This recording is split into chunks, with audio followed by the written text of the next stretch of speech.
Nang mabalitaan niyang malapit ka nang umuwi, sinadya ng Peking Young Master na lagyan ng 10 beses na anghang ng demonyong sili ang pagkain. Para lang mapahiya ka sa harap ng pamilya ninyo. At para mawala ang pagmamahal nila sa'yo. Hindi nagtagal, hindi mo na napigilan at nagsimula ka ng samuka ng dugo. Kitang-kita ang gulat sa mukha ng ate mo nang masaksihan niya ito. Tila ba naririnig niya ang sinasabi ng isip mo? Ang sakit sa mukha ng dugo. Pero sa wakas, mamamatay na rin ako. Hindi inaalis ng ate mo ang tingin sa dugo sa gilid ng iyong bibig. Hindi siya makapaniwala sa nakikita. Ang pangatlo mong kapatid na babae na nasa likod niya, ay natigilan din sa kinatatayuan niya sa sobrang takot. Agad namang natauhan ng ate mo. Mabilis kanyang binuhat. Ano pang tinatayo-tayo mo dyan? Dalhin natin sa ospital. Doon lang natauhan ng pangatlo mong ate. At agad na tumakbo sa garahe para ihanda ang sasakyan. Sa loob ng kotse, pilit na iminulat ng pangatlo mong ate, na may kaunting alam sa medisina, ang iyong mga mata para suriin ang iyong balintataw. Pagkatapos niyang suriin, biglang nag-iba ang tono ng boses niya. Ate, lumalaki ang pupils niya. Kailangan nating magmadali, hindi na nagdalawang isip pa ang ate mo. Agad niyang tinawagan ang pangalawa ninyong kapatid na nasa ospital. Di Shay, nasa panganib ang kapatid natin. Bakas sa boses ng pangalawa mong ate ang kaba. Anong nangyari kay Chen Yu? Nang mabanggit ang pangalan ni Chen Yu, natahimik ang ate mo sa kabilang linya. Kahit na ikaw ang tunay nilang kapatid. Pero sa puso niya, tila mas mahalaga si Chen Yu. Hindi si Yu, si Fan. Halatang gaman ang loob ng pangalawa mong ate sa kabilang linya. Ano na namang eksena niyan? Paghinto pa lang ng sasakyan, agad kang binuhat ng ate mo at patakbong isinugod sa emergency room. Isang bagay lang ang isinigaw niya sa telepono. Puntahan mo ako sa emergency room. Noong una, balewala lang sa ate mo. Pero nang makita niya ang mapatlo mong mukha at ang katawan mong puno ng dugo, naging seryoso rin ang ekspresyon niya. Anong nangyari sa kanya? Dali-daling nagpaliwanag ang isa mo pang ate. Ilang minuto lang ang nakalipas, bigla siyang nagsuka. Habang nagsusuka, dugo na ang isinuka niya. Tapos, nawalan na siya ng malay. Kumunat ang noo ng ate mo. Sa wakas, napagtanto niya kung gaano kalala ang sitwasyon. Ilang saglit lang, isinugod ka na sa emergency room. Biglang nagkagulo ang lahat, kani-kanina lang. Sa mukha ka na naman ng sandamakmak na dugo. Kinilabutan sa takot ang lahat ng nandoon. Hawak ng nurse ang surgical consent form. Kabado niyang sinabi na napakadelikado ng operasyon. 50% lang ang tsansang makaligtas. Kailangang pumirma agad ng pamilya. Wala na tayong oras. Hindi nagdalawang isip ang panganay mong kapatid. Gamit ang nanginginig niyang kamay, pinirmahan niya ang kanyang pangalan. Nakahiga ka sa malamig na operating table. Unti-unti nang naglalaho ang ulirat mo. Para bang binabaligtad ang laman loob mo. Pakiramdam mo, may hindi mabilang na anino sa paligid mo. Na gumagalaw-galaw sa tabi mo. Bigla, naramdaman mong unti-unting bumabalik ang iyong lakas. Ang nanghihina mong katawan ay unti-unting nanambalik sa sigla. Halos umusok na sa pag-aalala ang system. Host, kailangan mong kayanin to, ha? Paano na ako kapag nakatulog ka na ng tuluyan? Ang malamig na dugo, dahan-daang damaloy muli sa katawan mo. Tinanggal ng ate mo ang surgical gloves niya. At huminga ng malalim. Dali-daling lumapit ang isa pa niyang kapatid. Ate, okay na ba siya? Pagod na hinilat ng babae ang kanyang sentido. Ligtas na siya sa bingit ng kamatayan, sa ngayon. Biglang naging napakaseryoso ng ekspresyon ng ate niya. Paano ba siya nagkaganito? Napaupo na lang sa silya ang ate at malalim na bumantong hininga. Kanina, tumakbo siya para samuka pagkakita niya sa pagkain. May mga bagay na hindi magandang pag-usapan dito. Ditsi, is-send ko na lang sa'yo sa cellphone. Ilang beses na nag-atubiling magsalita ang Ditsi. Pero sa huli, umamin na rin siya. Ang totoo niyan, hindi naman mahirap ang operasyon. Pero ang pasyente mismo, wala talagang kahit kaunting kagustuhang mabuhay. Sabay na natigilan ng ate at Sansei. Natahimik ang tatlong magkakapatid. Gumawa sila ng group chat sa cellphone MKG. Matagal na nag-isip ang ate. Ipinost pa rin niya ang tungkol sa nangyari kanina. Balak ko sanang takutin ng kaunti si Xiao Fan kanina. Para tigilan na niya ang pagkontra kay Xiao Yu. Kaya nagpanggap akong pinalalayas siya. Pero ang resulta, umalis talaga siya nang hindi man lang lumingon. Sinundan ko siya, at nakita ko siyang tumakbo diretso sa gitna ng kalsada. Kung hindi lang ako mabilis kumilos. Biglang nabalot ng katahimikan ang tatlo. Tama, talagang ayaw mo nang mabuhay. Hindi nila maiwasang maalala noong bagong balik ka pa lang. Yung pagiging masayahin at makulit mo. Pero ngayon, puno na ng pagkamuhi sa kanila ang puso mo. At puro pagnanais na mamatay na lang ang nasa isip mo. Gaano ba karaming sama ng loob ang kailangang tiisin ng isang tao? Para hindi na matakot kahit sa kamatayan. Dati, Tila walang pasubali silang naniwala kay Chen Yu. Paano kung mag-iimbestiga tayo? Samantala, nagwawala si Chen Yu sa bahay at kung ano-ano ang inihahagis. Pero umalingaw-ngaw sa isip niya ang boses ng system. Ding! Favorability mula kina Ate, Ditzy, at Sansei, sabay-sabay na nabawasan ng 5. Kasalukuyang favorability, 85%. Sobrang nanginginig ang mga kamay ni Chen Yu. Ano ba talaga ang nangyayari? Hindi ko matukoy ang dahilan. Ang tungkulin ko lang ay tulungan kang i-maintain ang pagkatao ni Chen Yu na may green tea, aura. Galit na galit niyang ibinato ang baso hanggang sa mabasag ito. Nang muli kang magmulat, 2 araw na ang nakalipas. May swerong nakakabit sa likod ng kamay mo. At inilipat ka na rin mula sa ICU papunta sa regular na kwarto. Hindi ka pa rin pala namatay. Sayang naman, walang kang ekspresyon habang nakatingin sa labas ng bintana at may binabalak. Nasa ika-6 o ika-7 palapag siguro to, no? Sigurado na bang kamatayan ko pag tumalon ako ngayon? Nagkataon namang dumaan sa tapat ng kwarto mo ang pangalawa mong ate.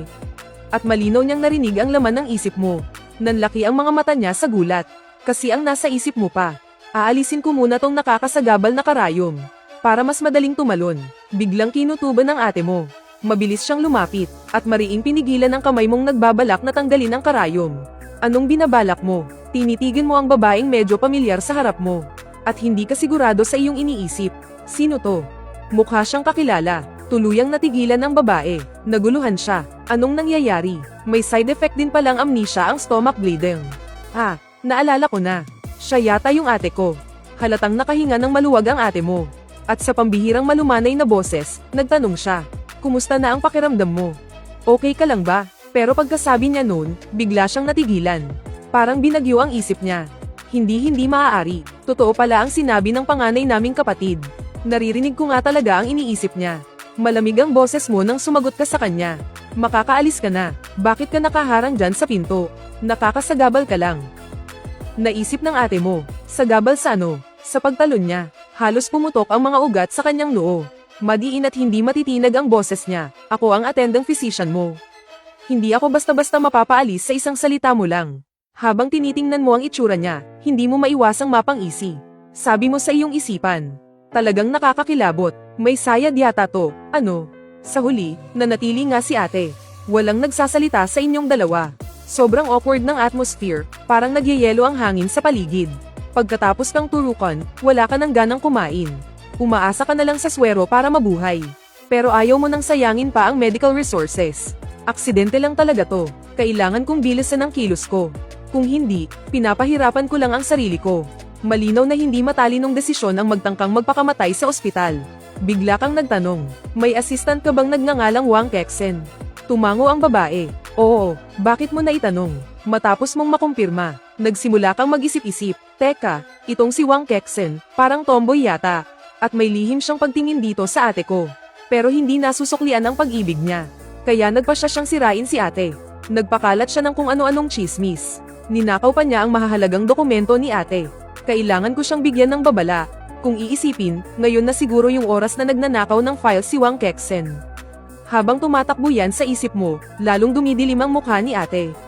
Hindi na niya inalintana ang iba pa at bigla siyang tumayo. At naglakad papunta sa kanyang opisina. Kailangan niyang personal na kumpirmahin kung totoo o hindi ang sinasabi mo. Pagbukas pa lang niya ng pinto ng opisina, bumungad sa kanya ang natatarantang si Wang Kexen. Anong ginagawa mo rito? Nang inag ang kamay ni Wang Kexen. Lumagapak sa sahig ang mga dokumento. Wala. Sa sandaling iyon, ang galit sa puso ni ate ay parang sumasabog na bulkan. Gusto niyang pagpira-pirasuhin ang lahat ng nasa harap niya. Pero bago pa man niya maisara ang kanyang kamao para kumilos, isang mas magandang plano ang pumasok sa isip niya. Narinig ang boses ng system. Goodwill ng second sister, plus 30. Kasalukuyang goodwill, 30%. Bahagya mo lang itinaas ang iyong kilay. At nagpatuloy sa pag-iisip ng sarili mong dakilang plano na magpakamatay. Pero masyado kang binabantayan nitong mga nakaraang araw. Pagkatapos ng matinding pakiusapan sa isang nurse, sa wakas ay pinayagan ka ring lumabas para makalanghap ng sariwang hangin. Habang dumadaan ka sa hardin, may narinig kang kaluskos. Sinundan ito ng isang malakas na kalabog. Tila may isang taong natamba. Dahan-dahan kang lumapit. Sa isang tagong sulok, nakita mo ang isang dalaga na nakaupo sa sahig. Humahagulgol ng buong pait. Apatla ang kanyang mukha na parang papel. Nakasuot siya ng damit ng pasyente. Ang buong katawan niya ay nababalot ng mabigat na aura ng kamatayan. na para bang naubos na ang kanyang sigla. Sinulyapan mo siya at bahagyang suminghal. Naisip mo, aba, isang magandang babae na sinusubukang magbigti, ha? Narinig ni Chu Yuyu ang nasa isip mo. Pero hindi ka naman niya nakitang nagsalita. Puno ng pagtataka ang kanyang mga mata. At higit sa lahat, isang hindi maipaliwanag na kaba. Diretso kang lumapit sa kanya. At noong akala niya ay bibigyan mo siya ng pangaral. Dahan-dahan kang nagsalita, mali ang napili mong lugar. Masyadong manipis yang sanga. Hindi niyan kakayanin ang bigat mo. Subukan mo yung makapal na yon. Habang sinasabi mo yan, itinuro mo pa ang mas matibay na sanga sa tabi. Natigilan si Chu Yuyu. Ngayon lang nangyari sa kanya ito sa buong buhay niya. Simple lang naman ang nasa isip mo. Kung desidido na talaga siyang magpakamatay, hinding-hindi mo siya pipigilan. Pero kung gusto pa niyang mabuhay, maaari mo siyang subukang kausapin. Nanahimik si Chu Yuyu ng ilang sandali at mahinang nag-isip. Naririnig niya pala ang iniisip mo. Inangat niya ang ulo at nagtama ang tingin niyo. Hindi siya sigurado kung guni-guni lang ba ito dahil sa sobrang pressure. Pero kahit na, pakiramdam niya, sa madilim niyang buhay, ay parang nagkaroon ng kakaibang kulay. Dahil sa titig na titig sa'yo ni Chu Yuyu. Medyo nailang ka, bigla, may naalala ka. Di ba ito yung sinasabing little princess ng pamilya Chu, si Chu Yuyu? Sabi sa libro, matapos niyang magtangkang magpakamatay ng 2 beses, iniligtas siya ng male lead. Tapos, na-in love at first sight siya sa male lead. Kawawa rin ang kwento ng buhay niya. Maagang namatay ang nanay niya at nawawala naman ang tatay niya. Ang mga kamag-anak niya sa paligid ay parang mga gutom na lobo na nag-aabang sa negosyo ng pamilya nila. Sa murang edad niya, hindi niya talaga kayang labanan ang mga tusong matatandang yun.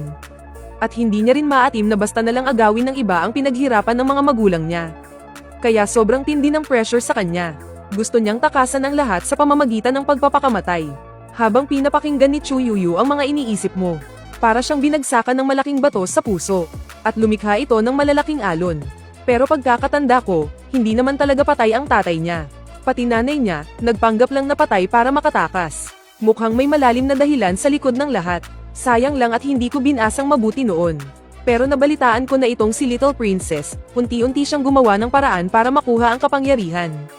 At sa huli, matagumpay niyang nakuha ang buong pamilya Chu. Hindi masabi ni Chu Yuyu kung totoo ba o hindi ang mga naririnig niyang iniisip mo. Pero bigla siyang napaisip, paano kung totoo nga, hindi niya pwedeng basta nalang isuko ang pag-asang makita pa ang mga magulang niya. Paos ang boses ni Chu Yuyu. Kuya, ayoko nang mabuhay. Natigilan ka sandali, hindi mo alam kung anong isasagot. Walang magawang hinawakan ni Chu Yuyu ang laylayan ng damit mo at nagmakaawa. Hindi ko na alam kung paano mabuhay. Wala na akong makitang direksyon sa buhay ko. Sa mga sandaling iyon, may isang pamilyar na boses na narinig mula sa malayo. Anong ginagawa niyo dyan? Si Chen Yu, dumating na. Mukhang tama nga ang impormasyong bigay ng system niya. Gamay na gamay ni Chu Yuyu ang mga pasikot-sikot sa mundo ng mayayaman. Napasanggal ka sa isip mo habang tinitingnan ng mukhang sakiting lalaki sa harap mo. Sa isang tingin pa lang, halatang isa siyang nagbabanal-banalang ipokrito. Sa sobrang galit ni Chen Yu, naiupi ang candy na hawak niya. Bakas na bakas sa mga mata niya ang inggit at galit. Malinaw mong narinig ang laman ng isip niya. Nakakabwisit tong si Chen Fan, ayaw pang umalis dito. Baka naman matagal na niyang alam. Kahit yung pagdurugo ng sikmura niya, pag-aarte lang yun para makalapit kay Chu Yuyu. Pagkakita mo sa ekspresyon niya, napatanong ka sa sarili mo. Anong masamang binabalak na naman itong si Chen Yu? Hay naku talaga, nakakabwisit talaga pag nakakakita ako ng miyembro ng pamilya Chen. Tinatamad na talaga akong makipagplastikan sa kanya. Napairap ka na lang sa inis. Wala akong ginagawa. Chen Yu, anong ginagawa mo rito? Agad nag-iba ng asta si Chen Yu, umaktong parang gwapong sakitin. Bibisitahin ko sana si kuya. Kaso walang tao sa kwarto niya. Kaya lumabas ako para hanapin siya. Hindi ko naman inakalang nandito pala si kuya. At sa gitna pa ng araw, may kasamang babae. Nakakatawa lang para sa'yo ang lahat ng to. Tinatamad ka ng patulan ang mga palpak niyang palusot. Nagpapakyut namang tumingin sa'yo si Chu Yuyu. Kuya, ako nga pala si Chu Yuyu. Ikaw, anong pangalan mo? Walang gana mong sinabi ang pangalan mo. Chen Fan. Isang ngiti ang sumilay sa mga labi ni Chu Yuyu. Halos pumutok na sa galit si Chen Yu na binaliwala lang sa isang tabi. Kinakausap kita, itinaas niya ang kanyang boses. Walang gana ka lang na tinaasan siya ng kilay. Sa sobrang buwisit mo, ayaw mo nang magsalita. System, bakit hindi na lang ikaw ang bumalik para sakin? Nakakabwisit talagang mag-aksaya ng pagod sa ganitong klase ng tao. Lumapit si Chu Yuyu at marahang hinawakan ang kamay mo. Narinig mo ang nasa isip niya.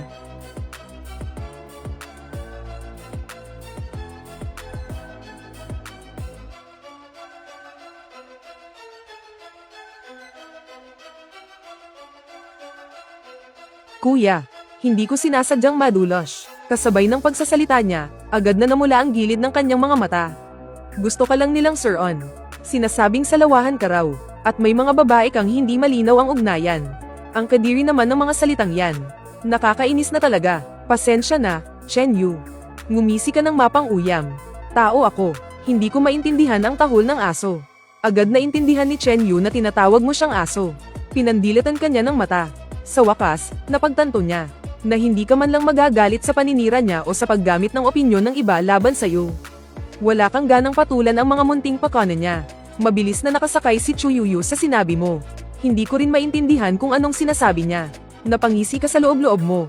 Aba, hindi ko akalain na itong babaeng pa-inosente, magaling din palang makisakay. Narinig ni Chu Yuyu ang nasa isip mo tungkol sa kanya. Bahagyang nanigas ang kanyang katawan.